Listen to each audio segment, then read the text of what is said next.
नमस्कार, मैं हूं निकिता और आप देख रहे हैं सत्य हिंदी। एक नजर डालते हैं अब तक की सुर्खियों पर। राहुल गांधी का सवाल, न्याय मांगना क्या उन्नाव रेप पीड़िता की गलती है? उन्नाव केस पर राहुल का हमला, बलात्कारियों को जमानत, पीड़िता से अपराधियों जैसा बर्ताव। राहुल गांधी की तीखी प्रतिक्रिया, बोले मरा हुआ समाज बनते जा रहे हैं। कांग्रेस नेता राहुल गांधी ने उन्नाव रेप पीड़िता के साथ हुए बर्ताव पर कड़ी प्रतिक्रिया दी है। पीड़िता अपनी मां के साथ नई दिल्ली के इंडिया गेट पर विरोध प्रदर्शन कर रही थी, जहां से उन्हें जबरन हटा दिया गया। यह विरोध प्रदर्शन 2017 के उन्नाव रेप के आरोपी और पूर्व बीजेपी विधायक कुलदीप सिंह सेंगर को इस मामले में जमानत मिलने के बाद किया गया था। राहुल ने रेप पीड़िता के साथ हुए बर्ताव की कड़ी निंदा करते हुए सवाल उठाया और पूछा कि क्या यह उसकी गलती थी कि वह न्याय के लिए लड़ रही थी। राहुल ने एक्स पर एक पोस्ट में लिखा कि क्या एक गैंग रेप पीड़िता के साथ ऐसा व्यवहार उचित है? क्या उसकी गलती ये है कि वो न्याय के लिए अपनी आवाज उठाने की हिम्मत कर रही है? उसके अपराधी पूर्व बीजेपी एमएलए को जमानत मिलने का बेहद निराशाजनक और शर्मनाक है, खासकर तब जब पीड़िता को बार बार प्रताड़ित किया जा रहा हो और वो डर के साए में जी रही हो। राहुल गांधी ने पूछा कि बलात्कारियों को जमानत और पीड़िताओं के साथ अपराधियों सा व्यवहार, ये कैसा न्याय है? हम सिर्फ एक मृत अर्थव्यवस्था नहीं, ऐसी अमानवीय घटनाओं के साथ हम एक मृत समाज भी बनते जा रहे हैं। लोकतंत्र में असहमति की आवाज उठाना अधिकार है और उसे दबाना अपराध। राहुल ने कहा कि पीड़िता को सम्मान, सुरक्षा और न्याय मिलना चाहिए, न कि बेबसी, भय और अन्याय। उन्नाव रेप पीड़िता को इंडिया गेट से घसीटकर हटाया गया। यूपी के मंत्री ओम प्रकाश राजभर ने उड़ाया रेप पीड़िता का मजाक। मंत्री ओपी राजभर हंसते हुए बोले, लेकिन उसका घर तो उन्नाव में है। उन्नाव रेप पीड़िता और उसके परिवार को दिल्ली के इंडिया गेट पर दोषी और पूर्व बीजेपी विधायक कुलदीप सिंह सेंगर की सजा निलंबित किए जाने के विरोध प्रदर्शन से जबरदस्ती हटाए जाने के बाद उत्तर प्रदेश के मंत्री ओपी राजभर ने बुधवार को इस घटना को कम करके आंका और हंसते हुए कहा कि लेकिन उसका घर तो उन्नाव में है। जब पत्रकारों ने उनसे इंडिया गेट से रेप पीड़िता को निकाले जाने पर उनकी प्रतिक्रिया के बारे में पूछा, तो राजभर ने हंसने से पहले कहा कि उसका घर उन्नाव में है। वहीं पीड़िता ने बताया कि विरोध के दौरान उसे और उसकी मां को घसीटकर हटाया गया, जिससे वह मानसिक रूप से टूट गई। कोर्ट के फैसले पर प्रतिक्रिया देते हुए पीड़िता, जो अपराध के समय नाबालिग थी, ने कहा कि उसके परिवार के सदस्यों, वकीलों और गवाहों की सुरक्षा पहले ही हटा ली गई थी और अदालत के फैसले ने उसके डर को और बढ़ा दिया है। उसने पीटीआई से कहा कि अगर ऐसे मामले में दोषी को जमानत मिल जाती है तो देश की बेटियां कैसे सुरक्षित रहेंगी। हमारे लिए यह फैसला काल यानी मौत से कम नहीं है। उन्होंने आगे कहा कि जिनके पास पैसा होता है वे जीतते हैं, जिनके पास पैसा नहीं होता वे हार जाते हैं। इंडिया टुडे की एक रिपोर्ट के मुताबिक इसी बीच उन्नाव पीड़िता नई दिल्ली में कांग्रेस की वरिष्ठ नेता सोनिया गांधी के आवास पर पहुंच गई हैं और राहुल गांधी से भी मिलने की संभावना है। जमानत भी दे दी। उन्नाव रेप पीड़िता जाएगी सुप्रीम कोर्ट। पीड़िता ने फैसले को बताया परिवार के लिए काल। सुरक्षा हटाए जाने के बाद यह फैसला उनके डर को और बढ़ाता है। पीड़िता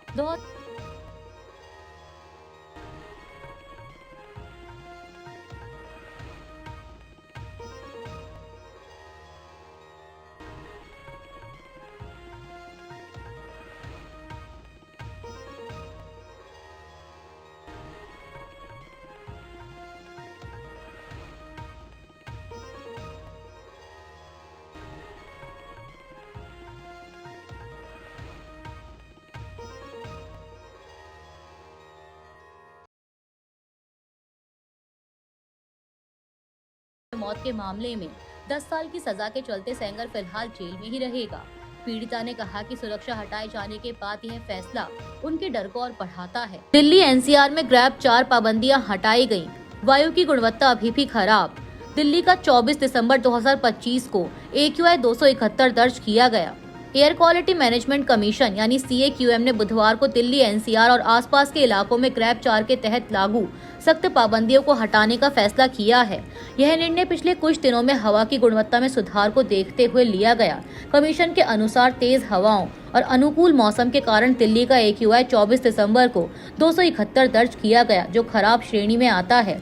हालांकि ग्रैब 4 हटाए जाने के बावजूद ग्रैब 1, 2 और 3 के तहत प्रतिबंध अभी भी लागू रहेंगे। कमीशन ने कहा कि आईएमडी और आईआईटीएम के पूर्वानुमान के मुताबिक आने वाले दिनों में धीमी हवाओं के कारण AQI फिर बढ़ सकता है। इसलिए एनसीआर में सभी एजेंसियां सतर्क रहेंगी और यह सुनिश्चित किया जाएगा कि वायु गुणवत्ता दोबारा गंभीर प्लस श्रेणी में न पहुंचे। बांग्लादेश के वित्त सलाहकार का भारत के साथ संबंधों पर ताज़ा बयान। कहा, देश की अंतरिम सरकार भारत के साथ संबंधों को खराब नहीं करना चाहती।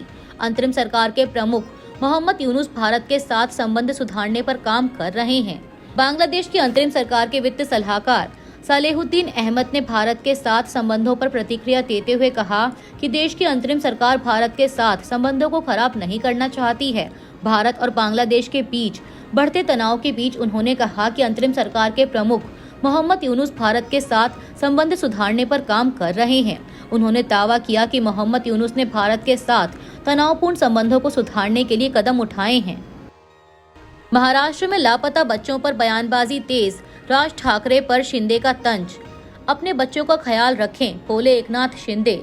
महाराष्ट्र में बच्चों के अपहरण पर बहस तेज। महाराष्ट्र के उप मुख्यमंत्री एकनाथ शिंदे ने एमएनएस प्रमुख राज ठाकरे पर तंज कसते हुए कहा कि जो लोग अपने बच्चों का ख्याल नहीं रख सकते वे मुंबई और राज्य को कैसे संभालेंगे।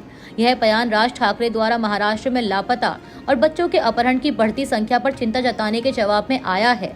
राज ठाकरे ने मुख्यमंत्री देवेंद्र फडणवीस को पत्र लिखकर एनसीआरबी के आंकड़ों का हवाला दिया था, जिसमें बताया गया कि 2021 से 2024 के बीच राज्य में लापता बच्चों की संख्या 30% बढ़ी है।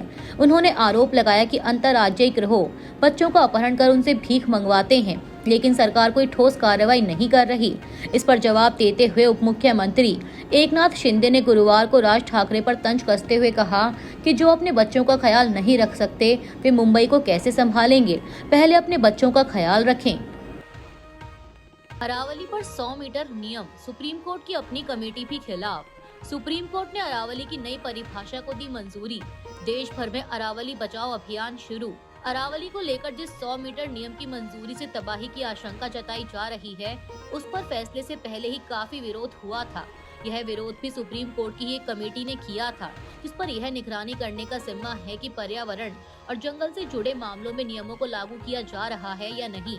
यानी सुप्रीम कोर्ट की अपनी कमेटी ने सरकार के जिन नियमों या प्रस्ताव का विरोध किया, उसको सुप्रीम कोर्ट ने मंजूरी दे दी। दरअसल भारत की सबसे पुरानी पर्वत श्रृंखलाओं में से एक अरावली की सुरक्षा को लेकर बड़ा विवाद खड़ा हो गया है। सुप्रीम कोर्ट ने नवंबर 2025 में पर्यावरण मंत्रालय की सिफारिश को स्वीकार कर लिया, जिसमें अरावली पहाड़ियों की नई परिभाषा दी गई है। यानी इसके अनुसार अब केवल बेजमीन के हिस्से अरावली माने जाएंगे जो अपने आसपास की जमीन से 100 मीटर या उससे ज्यादा ऊंचे हों। इस फैसले से पर्यावरण विशेषज्ञ चिंतित हैं कि अरावली के बड़े हिस्से की सुरक्षा खत्म हो जाएगी और खनन बढ़ सकता है। इस वजह से इस नियम का विरोध हो रहा है और अरावली बचाओ अभियान शुरू किया गया है। अरावली की नई परिभाषा क्या है पूरा मामला। नई परिभाषा पर सुप्रीम कोर्ट की कमेटी ने ही जताई थी चिंता। राजस्थान, हरियाणा और दिल्ली एनसीआर में विरोध तेज। अरावली पहाड़ियों की नई परिभाषा को लेकर यह मामला सालों से कोर्ट में चल रहा था। अवैध खनन रोकने और पहाड़ियों की सुरक्षा के लिए सुप्रीम कोर्ट ने मई 2024 में पर्यावरण मंत्रालय को एक समान परिभाषा तय करने के लिए कमेटी बनाने का निर्देश दिया था। अक्टूबर 2025 में मंत्रालय ने कोर्ट में अरावली को कम से कम 100 मीटर ऊंची पहाड़ियों तक सीमित करने का प्रस्ताव रखा, लेकिन सुप्रीम कोर्ट की सेंट्रल एम्पावर्ड कमेटी ने इसका विरोध करते हुए एफएसआई की पुरानी परिभाषा अपनाने की बात कही, जिसमें 20 मीटर ऊंची और 3 डिग्री ढलान वाली पहाड़ियां भी शामिल थी। विशेषज्ञों का कहना है कि नई परिभाषा से राजस्थान की 90% से ज्यादा छोटी पहाड़ियां अरावली से बाहर हो जाएंगी, जिससे खनन बढ़ सकता है। इसके बावजूद 20 नवंबर 2025 को सुप्रीम कोर्ट ने मंत्रालय की सिफारिश को स्वीकार कर लिया, जिसके बाद राजस्थान, हरियाणा और दिल्ली एनसीआर में विरोध तेज हो गया है। बांग्लादेश में हादी की हत्या पर भाई का बड़ा आरोप। भाई उमर हादी ने कहा कि यूनुस सरकार ने हादी को मरवाया। हत्या के पीछे की वजह आगामी राष्ट्रीय चुनाव को रोकना। बांग्लादेश में छात्र नेता शरीफ उस्मान हादी की हत्या में एक नया मोड़ आ गया है। हादी के भाई शरीफ उमर हादी ने अंतरिम सरकार के प्रमुख मोहम्मद यूनुस पर गंभीर आरोप लगाया है। उन्होंने कहा कि सरकार के कुछ लोग उस्मान की हत्या करवाकर फरवरी 2026 में होने वाले राष्ट्रीय चुनाव को रोकना या बिगाड़ना चाहते हैं। बता दें कि शरीफ उस्मान हादी 2024 के छात्र आंदोलन के प्रमुख चेहरों में से एक थे। यह आंदोलन पूर्व प्रधानमंत्री शेख हसीना को सत्ता से हटाने में सफल रहा था। हादी इनकलाब मंचो नाम के संगठन के प्रवक्ता थे और ढाका से स्वतंत्र उम्मीदवार के रूप में चुनाव लड़ने की तैयारी कर रहे थे। 12 दिसंबर को ढाका में मस्जिद से निकलते समय नकाबपोश हमलावरों ने उन्हें गोली मार दी। सिर में गोली लगने से वे गंभीर रूप से घायल हो गए। सिंगापुर ले जाकर इलाज कराया गया, लेकिन 18 दिसंबर को इलाज के दौरान उनकी मौत हो गई। हादी की मौत के बाद ढाका समेत पूरे बांग्लादेश में हिंसक प्रदर्शन हुए। भीड़ ने प्रमुख अखबारों के दफ्तरों और कुछ सांस्कृतिक संगठनों पर हमला किया। अब हादी के भाई उमर हादी ने ढाका के शाहबाग में विरोध प्रदर्शन में सीधे अंतरिम सरकार पर निशाना साधा है। उन्होंने कहा कि तुमने उस्मान हादी को मरवाया और अब इस मुद्दे का इस्तेमाल करके चुनाव को बिगाड़ने की कोशिश कर रहे हो। 20 साल बाद साथ आए ठाकरे बंधु। बीएमसी चुनाव से पहले उद्धव और राज ठाकरे का गठबंधन का ऐलान। साझा प्रेस कॉन्फ्रेंस में दी जानकारी। बीएमसी चुनाव से पहले महाराष्ट्र की राजनीति में बड़ा बदलाव सामने आया है। करीब 20 साल के बाद ठाकरे परिवार के दो भाई उद्धव ठाकरे और राज ठाकरे एक साथ आ गए हैं। दोनों नेताओं ने फिर ने मुंबई महानगर पालिका यानी पीएमसी चुनावों के लिए गठबंधन का ऐलान किया है। शिवसेना यूबीटी प्रमुख उद्धव ठाकरे और मनसे प्रमुख राज ठाकरे ने बुधवार को एक साझा प्रेस कॉन्फ्रेंस में इसकी घोषणा की।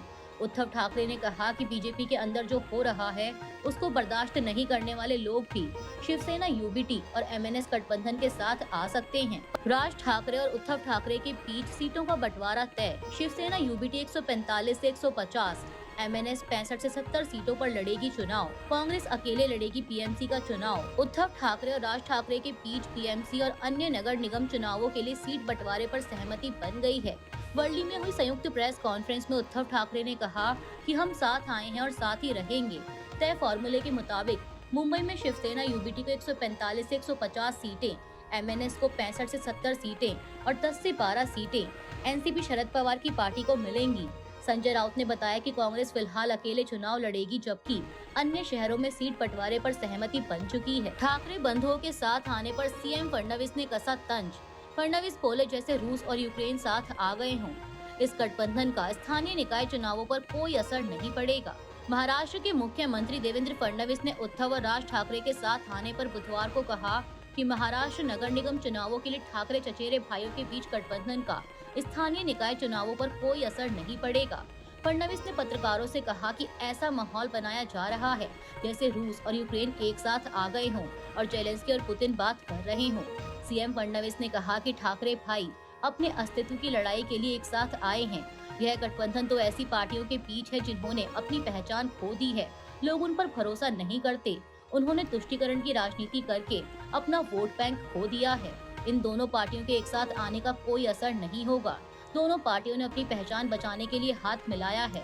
मुंबई के लोगों ने हमारे द्वारा किए गए विकास कार्यों को देखा है और इसीलिए मुंबई हमारे साथ है और रहेगी। महायुति मुंबई जीतेगी।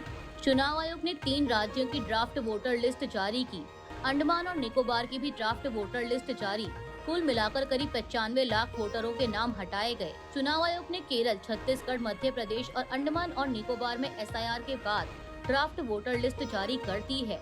द हिंदू की एक रिपोर्ट के मुताबिक इनमें कुल मिलाकर करीब 95 लाख वोटरों के नाम हटाए गए हैं। ड्राफ्ट के मुताबिक अंडमान और निकोबार में 64,000, केरल में करीब 24 लाख, छत्तीसगढ़ में 27 लाख से ज्यादा और मध्य प्रदेश में 42 लाख से ज्यादा वोटरों के नाम पुराने वोटर लिस्ट से हटाए गए हैं। हालांकि अभी इस ड्राफ्ट पर किसी भी दावे या आपत्ति के लिए समय होगा। अगर किसी वोटर को लगता है कि उनका नाम ड्राफ्ट लिस्ट में नहीं है तो वो इसके लिए अलग से आवेदन कर सकता है। दिल्ली हाईकोर्ट ने वायु प्रदूषण को लेकर सरकार की निष्क्रियता पर कड़ी टिप्पणी की। हर नागरिक को साफ हवा में सांस लेने का अधिकार है। दिल्ली हाईकोर्ट, अगर आप प्रदूषण से नहीं लड़ सकते तो एयर प्योरीफायर पर जीएसटी कम करें। दिल्ली हाईकोर्ट ने वायु प्रदूषण को लेकर सरकार की निष्क्रियता पर कड़ी टिप्पणी की है और एयर प्योरीफायर पर 18% जीएसटी को लेकर सवाल उठाए हैं। कोर्ट ने कहा कि हर नागरिक को साफ हवा में सांस लेने का अधिकार है और जब सरकार प्रदूषण पर पूरी तरह नियंत्रण नहीं कर पा रही है तो कम से कम एयर प्योरीफायर जैसे उपकरणों पर टैक्स कम किया जाना चाहिए। यह टिप्पणी एक जनहित याचिका पर सुनवाई के दौरान आई, जिसमें मांग की गई है कि एयर प्योरीफायर को मेडिकल डिवाइस रूल्स 2017 के तहत मेडिकल डिवाइस घोषित किया जाए ताकि जीएसटी 18% से घटकर 5% किया जा सके। कोर्ट ने कहा कि दिल्ली में लंबे समय से हवा बहुत खराब से गंभीर श्रेणी में बनी हुई है। सीपीसीबी के मुताबिक बुधवार सुबह दिल्ली का AQI 336 दर्ज किया गया, जबकि एक दिन पहले यह 415 था। अभी के लिए इतना ही। बाकी की देश दुनिया की बड़ी खबरों के लिए जुड़े रहिए सत्य हिंदी के साथ। Copyright disclaimer under Section 107 of the Copyright Act 1976. Allowance is made for fair use for purposes such as criticism, comment, news reporting, scholarship, and research. Fair use is a use permitted by copyright statute that might otherwise be infringing.